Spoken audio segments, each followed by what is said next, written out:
வணக்கம் தமிழா வாழ்க வளமுடன். டெய்லி குழந்தைங்க ஸ்நாக்ஸ் கேட்குறாங்களா? என்ன செய்யறதுன்னு உங்களுக்கு தெரியலையா? அப்போ உங்களுக்கு தான் இந்த வீடியோ.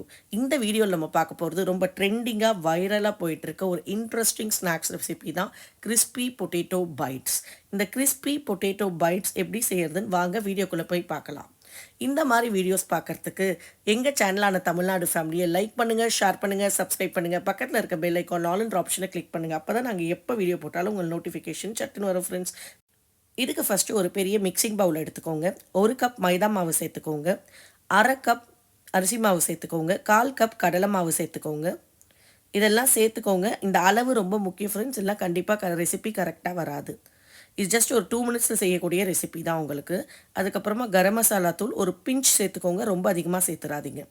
வெறும் மிளகாய் தூள் இல்லை ரெட் சில்லி பவுடர், அதாவது காஷ்மீரி சில்லி பவுடர், அது வந்துட்டு ஒரு 3/4 ஸ்பூன் சேர்த்துக்கோங்க. ரொம்ப பொடியாக நறுக்குன பச்சை மிளகாவை சேர்த்துக்கோங்க. இஞ்சி பூண்டு விழுது சேர்த்துக்கோங்க. இதெல்லாம் சேர்த்துட்டு உப்பு, தேவையான அளவு உப்பு சேர்த்துக்கோங்க. அதுக்கப்புறமா கொத்தமல்லி நம்ம பொடியாக நறுக்கி வச்சுருக்கோம். ஒரு கைப்பிடி அளவு கொத்தமல்லி சேர்த்துக்கோங்க. நம்ம ஏற்கனவே நல்லா வேக வச்சு மசிச்சு வச்சுருக்கிற உருளைக்கிழங்கை சேர்த்துக்கோங்க. நல்லா ஸ்மாஷ் பண்ணிக்கணும் ஃப்ரெண்ட்ஸ். திப்பி திப்பியாக இருந்தால் ரெசிபி நல்லா வராது. இதெல்லாம் போட்டு நல்லா பிசைஞ்சிக்கோங்க. பிசைஞ்ச அப்புறமா இதை இந்த ஓவல் ஷேப்பில் ஒரு உருண்டை மாதிரி பிடிச்சிக்கோங்க. ரவுண்டாக இது பண்ணக்கூடாது. ஓவல் ஷேப்பில் பண்ணிவிட்டு இந்த மாதிரி நல்ல ஒரு ஃபோர்க் எடுத்து இம்ப்ரெஷன் வரா மாதிரி ப்ரெஸ் பண்ணிக்கோங்க.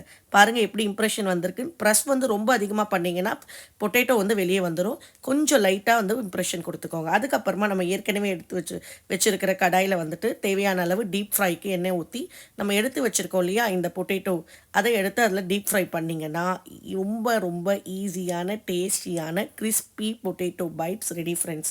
இந்த மாதிரி டிஃப்ரெண்ட் ரெசிபீஸ்லாம் நீங்கள் உங்கள் பசங்களுக்கு செஞ்சு கொடுத்தீங்கன்னா they'll be very happy. Even வீட்டில் இருக்கவங்க ரொம்ப சந்தோஷமாக இருப்பாங்க. ஸோ இந்த மாதிரி வீடியோஸ் பார்க்கணுன்னா எங்கள் சேனலை சப்ஸ்கிரைப் பண்ணுங்கள். Thank you friends.